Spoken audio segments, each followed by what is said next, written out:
how to get GeForce Now Premium for free. Now, giving out on that specific name free, you have to find and locate your unique link for you to be able to redeem that code.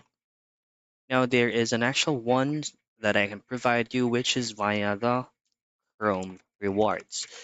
So this is actually a specific perk that you need to pay for a little bit of an amount instead of paying the whole price for GeForce Now Premium. So once you're here, just simply scroll down a bit and then just simply find and locate GeForce Now Premium.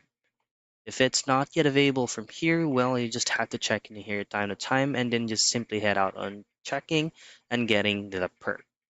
Once you have located that unique link, you will be given out a specific code in which you can redeem it via the NVIDIA GeForce Now redemption page.